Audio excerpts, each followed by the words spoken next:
In today's video, we will be discussing ransomware, not just what it is, but also groups affiliated with it, how it's exploited, best practices to prevent it, and much, much more. Welcome to Siberian Sentry. I'm your host, Cypher Jack.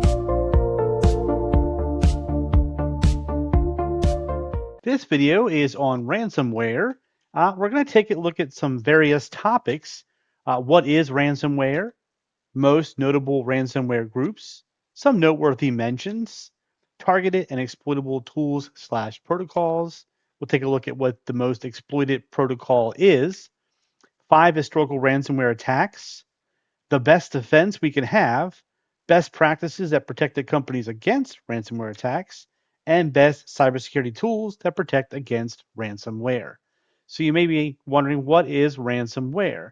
Well, it's a type of malicious software designed to block access to a computer system until a sum of money is paid. Kind of like that movie Ransom with Mel Gibson, where his son gets kidnapped and the person who kidnapped him demands a ransom in order to release the son back to him. So ransomware is really it's a mean computer program that sneaks into a computer and locks your files so you can't open them. And then it leaves this note on your screen that says, "Hey, if you want your stuff back, you have to pay me." So it's like a digital kidnapper, but instead of taking a person, it locks your computer stuff and asks for money to get it back. Now let's take a look at some notable ransomware groups. We have Conti. They disbanded in 2022. The members, however, did rebrand under new groups. There's Lockbit. That was ransomware as a service, rebranded as Lockbit Black. Then we have Arrival, or Sodinokibi, responsible for the Kaseya attack in 2021. Then we have Clop, exploited MoveIt 0 Day in 2023. We have Akira, which has seen a rapid response between 2023 and 2025. We have Medusa, which has doubled activity in early 2025. We have DarkSide, which is responsible for the Colonial Pipeline attack in 2021. We have Black Cat. It was among the most active groups in 2023 and 2024. Maze is the pioneer of double extortion tactic, and then Royal is was active in late 2022 and 2024, replaced by Black Suit. Some noteworthy mentions would be Ransom House. There's Hive. Now, one thing to note about Hive is Hunters International is a group that emerged in late 2023, and it was suspected to be a rebrand of Hive due to code similarities, or at least built using Hive's code base. Keep in mind, Hunters International declines this and claims to have purchased Hive's source code after Hive was disrupted in 2023. Then we have this one is actually pronounced Qilin, and ironically, Qilin is a mythical creature often seen as a symbol of peace or prosperity. Then we have Ransom Hub and Vice Society. These groups have made headlines for targeted ransomware and extortion campaigns, especially in education, healthcare, and critical infrastructure.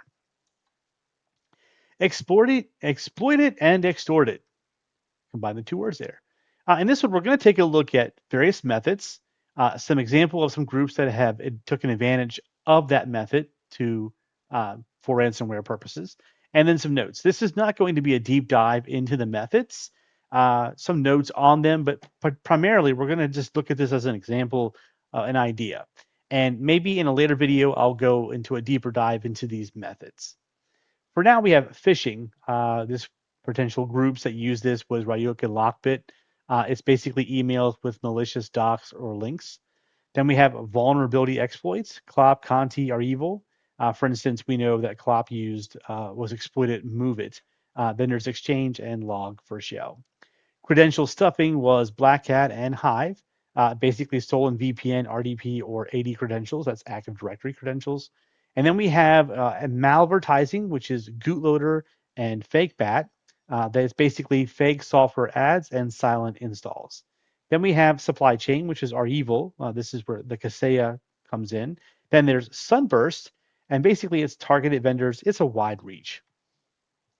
Then we have USB infection. Well, various groups have used this. It's often used in OT, ICS sectors. Then we have MSP compromise. Here we see our evil here again, along with Grand Crab, remote tools abused by attackers. Then there's the initial access brokers. Lockbit, Black Hat have been known to use this. Basically, it's where people go and find a broker on the dark web to access and buy those RDP access points. Then there's fake software, Stop, Deja Vu, Phobos. Basically, it's downloads marked as masked as legitimate files.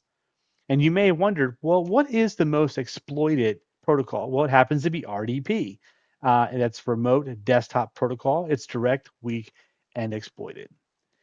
And so, in the world of cybersecurity, this one protocol is the one that stands out as both incredibly useful and dangerously exploitable. Let's take a look at what remote desktop protocol is. Well, it was developed by Microsoft that allowed users to connect to and control another computer over a network. So you can see how this can be problematic for someone who wants to use it for malicious intent. But Microsoft designed it for remote IT support, system administration, and remote work access. And in case you're curious, by default, RDP operates over TCP port 3389. Why is it the most exploitable? Well, cyber criminals love RDP because it's one of the most exploited attack vectors in ransomware because it is widely used for direct system access. Once attackers gain RDP access, it's game over. They can disable antivirus tools, exfiltrate data, manually deploy ransomware, erase logs to cover their tracks. Then we have weak security practices. This would cover things like weak or default passwords, no multi-factor authentication, no account lockout policies if a number of attempts failed, and this makes brute force attacks very effective. Then we have public exposure. This is RDP services that are often unintentionally exposed to the internet. Attackers use tools like Shodan to scan for open RDP ports and quickly identify vulnerable machines. To break down, Shodan is a powerful search engine for internet connected devices, often called the Google for hackers. Unlike Google, though, which indexes websites, Shodan indexes devices and services exposed to the internet, including things like routers, webcams, industrial control systems, servers, databases, IoT or Internet of Things devices, smart TVs, baby monitors, and printers. Then we have no malware needed, initially anyway. Attackers don't need to send a phishing email or drop a malicious payload. They simply log in and execute ransomware manually, often avoiding detection by traditional antivirus software. Then we have unpatched vulnerabilities. An example here would be Bluekeep, which is the CVE 2019-0708. And a CVE ID, it's a common vulnerabilities and exposures identifier. It is a unique reference number assigned to a publicly known cybersecurity vulnerability. In this case, Bluekeep, the CVE 2019-0708. Then we have lateral movement. After breaching one system via RDP, attackers can pivot through the network, seeking domain controllers and higher value targets before launching final ransomware payload. Some real-world attacks would be ransomware groups like Ryuk or Conti, which are known to begin their campaigns with compromised RDP credentials. In fact, many cybercriminals buy RDP access on dark web forums. This is so they can bypass the need for phishing or exploit kits, thanks to, or should we say, unfortunately, because there are brokers out there selling this information. Next, we're going to take a look at 5 historical attacks where they were successful, and we're going to take a look at not only what they were, what was the consequence of it, and what could have been done to avoid in each of these instances. So in the first one, we're going to look at WannaCry 2017. It infected 200,000 plus systems across 150 plus countries. The victims were NHS or UK hospitals, FedEx, Nissan, Telefonica. The ransom demanded $300 to $600 in Bitcoin per victim. The exploit used Eternal Blue. That would be exploit CVE 2017-0144. And what could have been avoided, or how could it have been avoided? Well, Microsoft had already released a patch MS 17-010 2 months earlier. Disabling SMB version 1 would have blocked the attack, and network segmentation could have slowed the spread. Next, we're going to look at the Colonial Pipeline. If you remember, we had said DarkSide was responsible for this. The impact was the shutdown for the largest fuel pipeline in the U.S. The ransom that was supposedly paid was 4.4 million, some later recovered by the FBI. What the cost is though was a single compromised VPN account with no MFA or multi-factor authentication. The attacker again was DarkSide. Now, how could this have been avoided? Well, they could have enforced multi-factor authentication. They could have monitored inactive or orphaned accounts and limited VPN access to critical systems with zero trust controls. Our next victim was the city of Baltimore in 2019. The impact was a paralyzed city services for weeks. This included property sales, email, water billing, just to name a couple of things. The ransom demanded 76,000 in Bitcoin. The recovery cost was over 18 million. And the exploit that was used was the same as WannaCry. It was the Eternal Blue again. How could it have been avoided? Well, apply critical Windows updates, run regular vulnerability scans and patch management, and use network segmentation to isolate legacy systems. Next on our list is TravelX down in 2020. The impact was a currency exchange where services were offline for weeks globally. The ransom paid was 2.3 million, though that has been unconfirmed. The exploit used was an unpatched VPN vulnerability in POS Secure, CVE 2019 11510. The attacker in this case was Arival or Sodinokibi.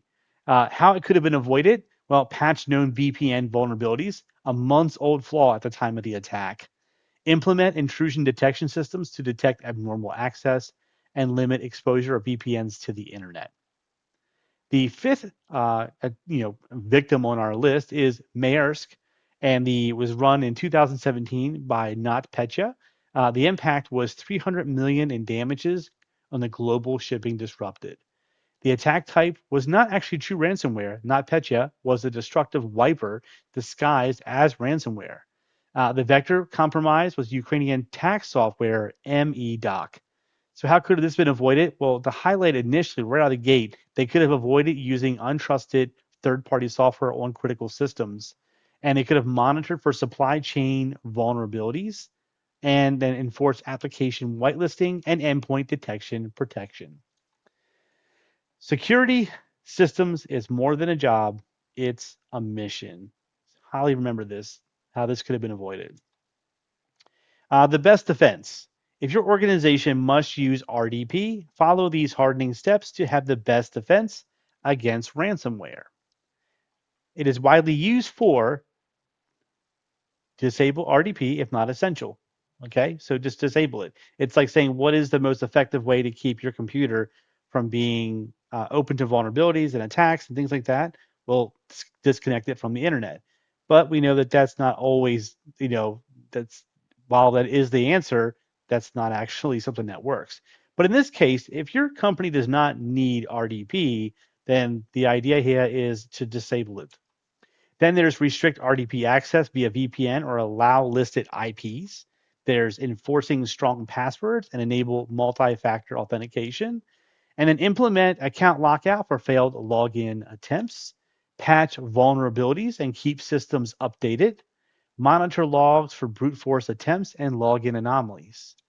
RDP is a powerful tool, but with power comes responsibility. So we need to lock it down, monitor it carefully, and don't give threat actors the keys to your digital kingdom. So, but now that we've talked about 5 companies that were unfortunately taken advantage of by ransomware, we're going to take a look at 5 companies, real world examples of organizations that effectively prevented or minimized the ransomware impact. The first one is Tesla in 2019. It was an insider attempt that was thwarted. What happened was a Russian cyber criminal offered Tesla employee 1 million to install ransomware at the Nevada Gigafactory. The result, the employee reported the incident to Tesla and the FBI. The outcome, the attacker, Igor, was arrested before the attack could be carried out. Why it worked? Well, strong internal security culture and employee vigilance, good coordination with law enforcement, and prevented a massive IP theft and operational disruption.